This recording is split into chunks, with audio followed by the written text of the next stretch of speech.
நீ இல்லாத நாளெல்லாம் நாளாகுமா? நீ இல்லாத வாழ்வெல்லாம் வாழ்வாகுமா? Psalm 16 verse 6. Boundary lines have fallen for me in pleasant places. Surely I have a delightful inheritance. The psalmist says the boundary lines have fallen for me in pleasant places. The spiritual meaning behind it is deep and rich. When the Israelites reached Canaan, Joshua divided the land among the 12 tribes and gave it to them as an inheritance. We can read about this from Joshua chapter 13 to 21. However, Levites and priests didn't get any inheritance because the Lord had said that He Himself will be their inheritance. So they didn't get any of the worldly inheritance, but God was their inheritance. You can read about it in Deuteronomy chapter 10 verses 8 to 9 and Numbers chapter 18 verses 20 to 32. David remembers that the delights in the fact of how blessed the Levites and the priests ought to have the Lord Himself as their inheritance.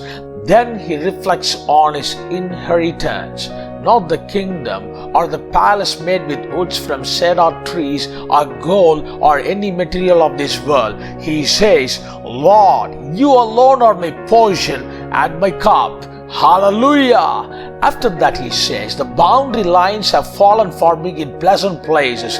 Praise be to God. No matter how much wealth we accumulate in this world, if we don't have Jesus as our portion, we are indeed cursed.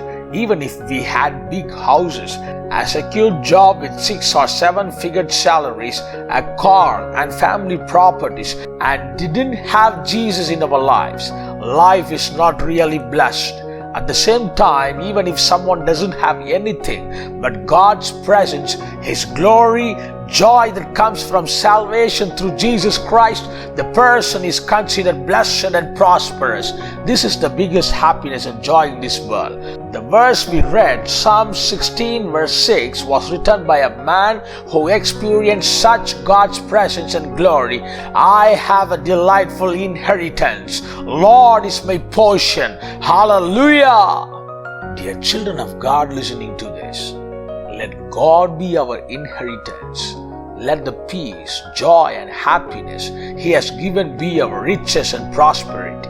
Be thankful to God for all the spiritual blessings He has bestowed upon us. Stand firm in it. God will miraculously exalt you. He will never forsake you. Hallelujah! Hallelujah! God bless you.